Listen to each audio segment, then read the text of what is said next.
sendiri seperti apa sih Horas? Apa karakter gue? Oke, di film Horas Amang ini yang akan tayang tanggal 26 September, gue berperan sebagai Marugi. Gue adalah anak kedua dari Amang yang diperankan oleh Cok Simbara. Film ini tentang keluarga, tentang titik fokusnya di seorang ayah, bagaimana dia ingin menunjukkan cintanya kepada anaknya, karena banyak banget terutama orang Sumatera tuh peran bapak tuh sangat-sangat misterius gitu, karena nggak pernah ketahuan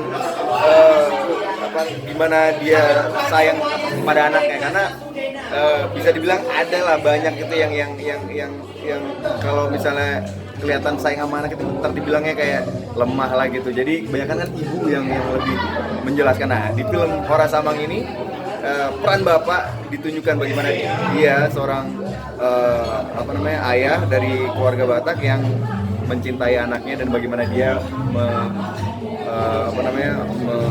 menjelaskan cintanya dia kepada anaknya. Dan film ini memang berlatar belakangkan ada Batak, tapi ceritanya tuh sangat universal dan juga dalam bahasa Indonesia, dimana film ini diperuntukkan untuk seluruh rakyat di Indonesia, dan semoga film ini bisa menjadi tontonan yang hiburan yang menyenangkan untuk keluarga, dimana kita semua keluarga bisa nonton bersama film ini gitu.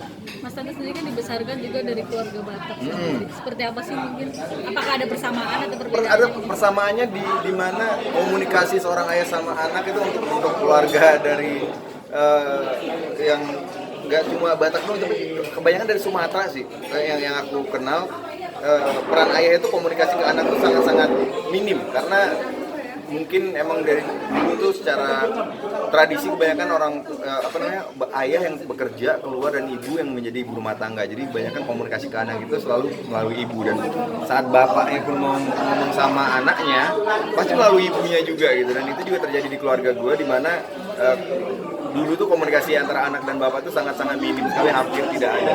Karena apa-apa selalu ke mama gitu. Mak makan, mak mandi. Kalau ada bapak gitu, nah udah, mama sana gitu, selalu kayak gitu. Dan film Horas Amang ini menunjukkan sisi di mana bapaknya mau menunjukkan rasa cinta ke anaknya. Makanya film ini sangat-sangat spesial dan menarik, karena ini sisi yang mungkin di keluarga Batak atau keluarga orang Sumatera itu sangat jarang dilihat.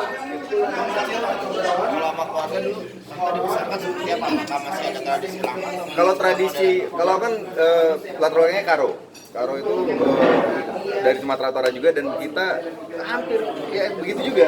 Cuma karena kita banyak berpindah-pindah, jadi komunikasi sama orang tua lumayan dekat lah, nggak kayak yang lainnya, dimana kebanyakan kan kalau misalnya kita hidup di satu kota aja dan kehidupannya itu dibesarkan oleh ibu, pasti komunikasi sama bapaknya jarang. Cuman karena gue pada dasarnya sering pindah-pindah, jadi komunikasi itu lumayan ada. Jadi tidak seperti yang ada di film ini, karena memang bokap gue juga dulu lumayan aktif secara komunikasi. Tapi gue bisa merasakan itu di keluarga saudara-saudara gue, teman-teman gue yang dari Sumatera juga, di mana mereka komunikasi sama bapaknya itu sangat-sangat minim sekali. Kalau tentang kehidupan sehari-hari selalu sama ibu, tapi kalau teman berdebat itu bokap, karena bokap tuh emang pengetahuannya luas banget, dan gue orangnya juga suka berdebat dan dia juga suka berdebat. Mungkin karena kita emang darah Sumatera yang suka berdebat, kita suka berdiskusi dengan hal-hal yang sangat dalam. Nah itu yang biasanya gue lakukan sama bokap. Biasanya salah satunya keputusan gue untuk pulang ke Indonesia itu perdebatan yang sangat keren sekali lah di keluarga gue, karena gue yang udah mapan di Amerika waktu itu kerja sebagai insinyur elektro, tiba-tiba bilang, "Pak, aku mau pulang ke Indonesia untuk jadi seniman." Itu kan sebuah perpindahan karir yang sangat drastis sekali, dan untuk bokap melihatnya ini sesuatu yang sangat yang nggak masuk akal lah. Jadi perdebatan dari itu aja, kayak gimana nanti karirnya, gimana hidupnya di Indonesia, bagaimana perkembangan bisnis dunia hiburan di Indonesia. Nah itu perdebatannya gitu kan, antara dia nggak setuju karena menurut dia entertainment itu bukan tempat yang bisa menjadi sebuah karir, sama gue yang mengatakan kalau kita serius dalam satu hal dan fokus dalam satu hal kita bisa sukses. Nah itu perdebatan yang paling keras waktu sama bokap, paling sering itu sampai sekarang bahkan.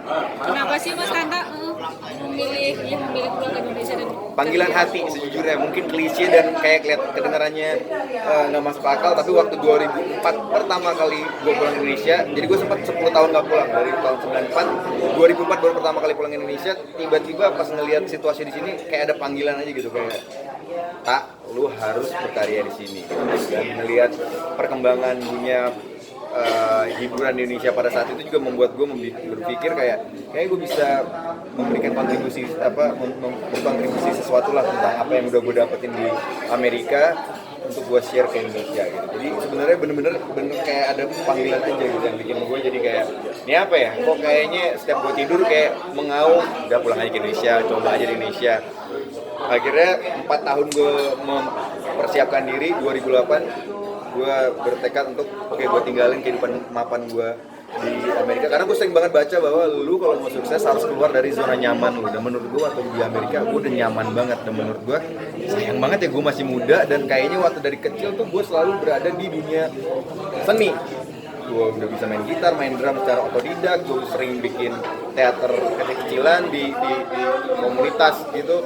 Dan menurut gue kayaknya ini ada sesuatu yang spesial gitu, karena itu pencarian jati diri tuh yang paling susah, dan menurut gue harus lakukan itu. Jadi makanya 2008 gue kejar cita-cita itu, dan gue suara yang memanggil gue untuk pulang, dan puji Tuhan benar, dan untungnya ya gue berada di mana gue sekarang ini lah. Gimana awalnya si Ayam mengizinkan bisa pulang? Sebenarnya enggak, sampai 2 tahun aku di Indonesia pun dia tetap hampir tiap hari nelpon untuk nyuruh pulang ke Amerika.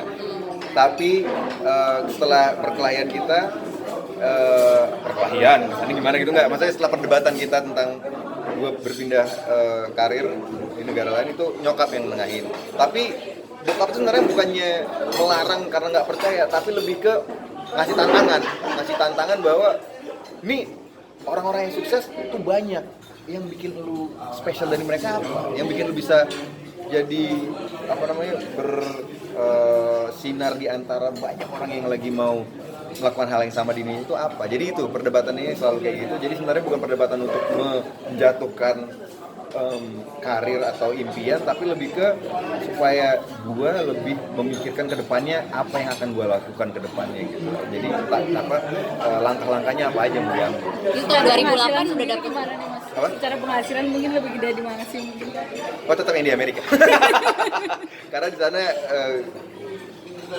pertama kali gue ke Indonesia itu karir pertama gue itu kan di musikal. Itu seharinya sebulan pendapatan gue di teater itu seharinya waktu di Amerika. Jadi ya kalian bisa pikir-pikir lah. Dan kalau misalnya apanya pendapatannya? Cukup lah. Mas Tante itu tahun 2008 mau langsung dapet tawaran apa emang modal nekat aja gitu? Jadi sebenarnya tuh aku tuh musisi tadinya. Aku waktu ngantor sebagai insinyur, malamnya tuh ngeband, anak rock lah gitu kan, ngeband. Nah, waktu di sana kita ngeband, ketemulah sama penyanyi Indonesia yang waktu zaman itu banyak yang konser di Amerika. Slang, Gigi gitu. Nah, aku ketemu mereka, kita tur bareng di Amerika. Mereka lah yang ngeracunin. Dimana waktu 2005 aku pulang ketemu sama Gigi di Indonesia, dia ngomong udah di sini aja kita bantu.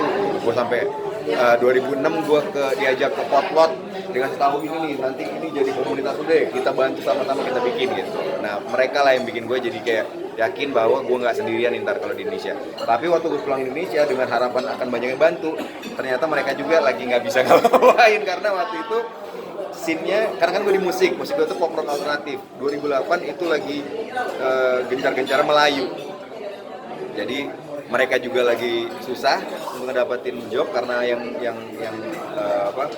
lagi naiknya Melayu. Gue apalagi yang anak baru siapa gitu kan, akhirnya sempat lontar-lantung selama tahun makan dengan saudara karena udah bokeh nggak ada pendapatan.